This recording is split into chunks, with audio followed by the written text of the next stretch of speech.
Now this is our second step of database connectivity. In this case, we will connect our database, we'll add our models, we'll be using Sqlite as our database.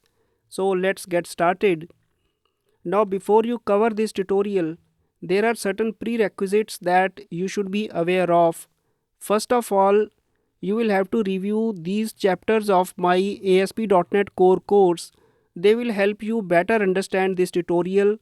Chapter 3, Database Connectivity Part 1.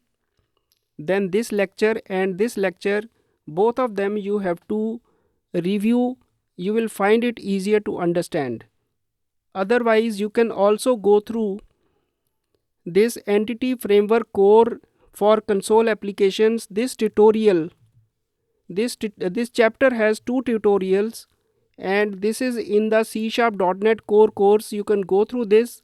You will be able to better understand this tutorial, or you can learn as you walk with me. It will be equally good because we are learning practical skill. So this will also be equally good for your case if you want to follow this way. And now I will come to the Visual Studio. I'll open the Visual Studio project that we were already doing, and today we will start with our program.cs file. I'll fold it off. First of all, you will have to install these two NuGet packages. These will be required for connection to the Sqlite database and for the entity framework tools. You should have these installed, and after this, come to your models folder, add a folder called models, and then add a class called file called vote.cs. And in this file, we have added our model classes, and the first model class that we have added is for the voter, the person who is voting. In that case, the primary key is the phone ID, the phone number, and then you have a column for one-time password, then a column for the expiry of one-time password, and there is a one-to-many relationship with the votes cast by this voter. This is the voter, and there is a second table. This is the table called votes, and this is the table called voter. One voter can cast many votes. Now this vote is for poll on this date, this is for poll on this date, and this is for poll of this name or date. So this is a one-to-many relationship with the votes table. And here let me explain one or two more things. You are seeing this constants dot max phone length for the max length attribute, max OTP length.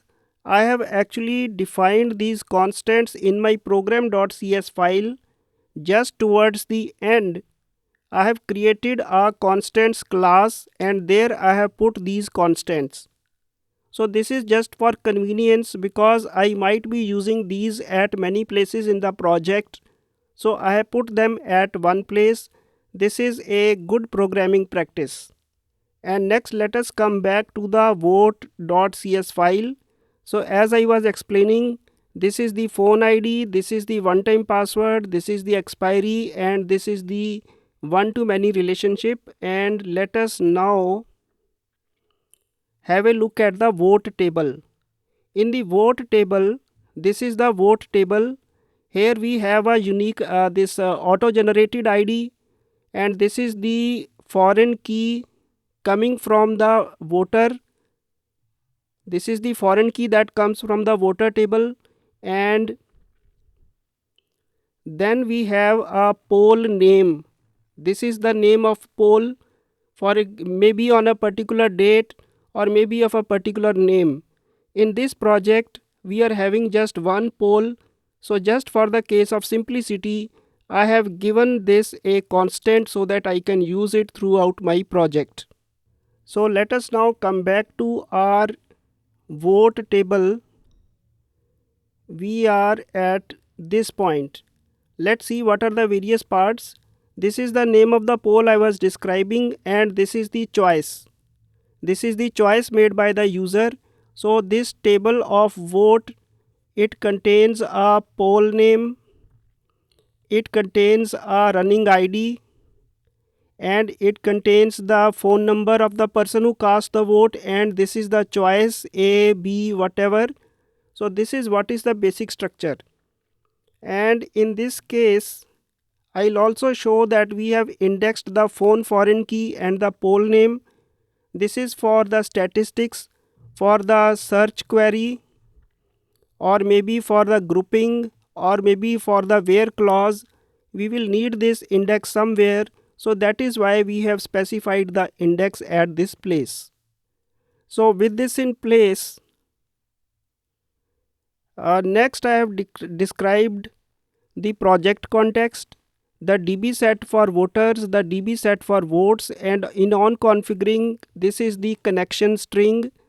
The connection string for connectivity to Sqlite, it gives a name mydb.db.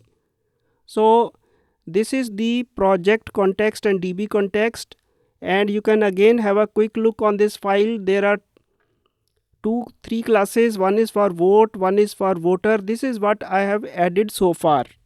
And next, let us come to the program.cs file and see the changes that we have made to this file. First of all, this all was present yesterday, and now I have made this builder.services.addDB context. This is what we have added now, and after this, we have created a scope and obtained the project context. This project context tests if there are any pending migrations. If there are any pending migrations, they will be programmatically added and information will be logged. I will show you in a moment this thing in action. I'll show you in a moment, but let's proceed to the next part also. And after the migrations, if the database can connect, if it doesn't connect, then we just log an error. Have you applied migration? Open package manager console and run this command. So in case you forget to apply migration, in that case this command will be used to apply the migration, and I will show this error in action also immediately. And we also have added some data for seeding purposes. If there are any votes, if there are no votes, then it will actually make some data, voters and votes, and save changes, and information is logged, seeding done. So these are the only changes that we have made, and otherwise log information run, that was present the last time also. So we have basically made a story for migrations and seeding, and then we have added the DB context. Now I will run it for you. As you can see, there are no migrations applied here. There is no folder for migrations. So I will now run this project and apply and ensure that I get an error. I should get which error? I should get this error because database connection will not be possible. So let us start debugging.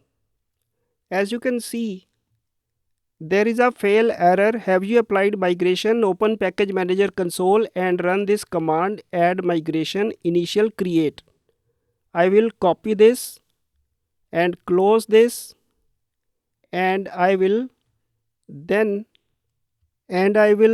after closing it, I will come to my package manager console and I will apply this initial create migration. Add migration initial